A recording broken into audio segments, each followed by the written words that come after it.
Imagine walking into a room filled with the soothing natural scent of your own handmade orange pomanders. They're easy to make, look pretty, and smell amazing. Supposedly. Because I have a confession to make. I've never actually made these before. And I don't even think I've ever come across them in real life before. So I don't even know really what they smell like. So come along with me to figure out how to make these and also to figure out a few other questions I've got. Like, how long do they last?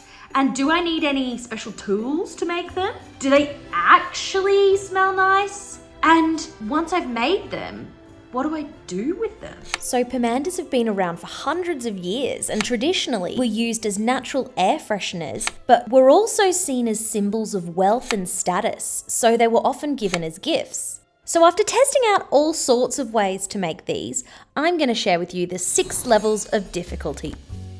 Starting with level 1. Okay, so to get started, you need oranges and cloves.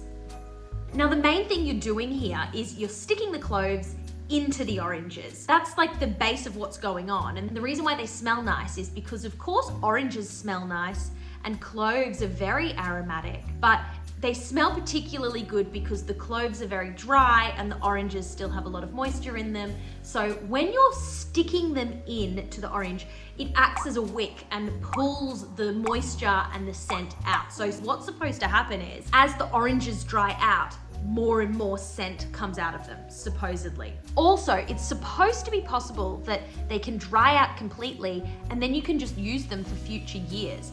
So we'll see if that's possible. Now, cloves are pretty sharp, so it is possible to just stick the clove into the orange just directly without doing anything else. The only problem with that is that it'll hurt your thumb eventually if you keep doing it because cloves are so spiky, especially if that middle ball bit has come out. They're even more spiky. So it's more about thumb protection than like pointy ability. So people often recommend using a kebab stick. I think even like a sharp knife or anything that has poking ability would work. So poking holes into the orange skin before you put the cloves in just makes it a little bit easier. So that's the base concept we've got here, is sticking cloves into oranges. But let's take it to the next level. The next thing that you can do with them is actually carve out parts of the orange peel to reveal that white part and sort of make decorative patterns with it. I really like the carving, and so I'm using these wood carving tools that I bought for a previous project that I did earlier in the year. You can get peelers that have a tool that perfectly carves out the orange peel, so I'll link to one of them below. What I learned with the carving is you don't need to do it as deep as you think you do.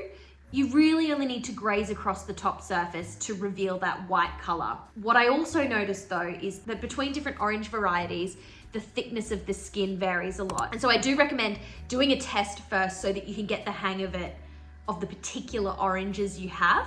I somehow ended up with a mixture of 2 different ones, and some were just so much thinner than others and just kept me on my toes, you know? So that's one level of like things you can do to upgrade. The next thing you can do is add ribbons. Now, if you're a ribbon keeper like me, you might have a little box like I do of spare ribbons from all over the place over the years that you thought you were going to have a use for one day. Now, today is that day. You've got it. You've got them in the box, ready to go. I tested with this shorter ribbon that I thought the brown would look really nice with the color scheme. And I like the idea of putting the cloves around the edge of it. So I like ribbons. So I thought it only made sense to also try an ottolenghi ribbon because ottolenghi is food related and we're doing this with food. So I wrapped this one around the orange twice and left a really big bow on top, and I really liked the way that looked. I think looking at these ones with ribbons, you can see how you could really make a cohesive collection of different designs and tie it all together with having similar ribbons. But like for me this year, I'm just testing out all the different vibes. So then I got a little bit creative with trying to carve out some different patterns. So I really enjoyed this little leaf pattern that I did. What I found is I like having a variation between parts where you have cloves in it and then parts where you just see the white rind of the orange. I think that having both of those things visible looks good. I like it. I also have realized that I do prefer when the cloves have less gaps between them. Now I can't explain why, but I just felt like I needed to make one which brought in the colour of cranberries, that dark reddish purplish colour. I used these little crystals which, to be honest, were smaller than I wanted, but they kind of worked well actually. I'll link to these exact ones below. I just used PVA glue and a really thin paintbrush to add them onto the cloves, just to add like a little bit of colour and sparkle, and I think they did exactly that. I think these could look particularly good amongst a lot of lights or candles, having like just a subtle sparkle to them. Then, to really test out taking this to the next level, I created one as a tea light holder. I thought that perhaps the heat of the candle would make the scent even stronger. I just used a knife to carve out the top and place the tea light in the hole. I think you could make a really nice table setting with a collection of these in the center. Imagine how nice that would look. So I hope you've enjoyed my adventure learning how to make these. I'm definitely making them in the future. I'm into them. I like the smell. I like that it's natural. I like that it's easy. I like that it's not really, wasting plastic and things like that.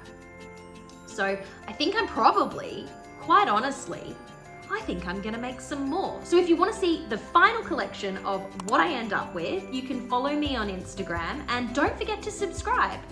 And in the meantime, I'm gonna make some more and I hope you have a very Merry Christmas.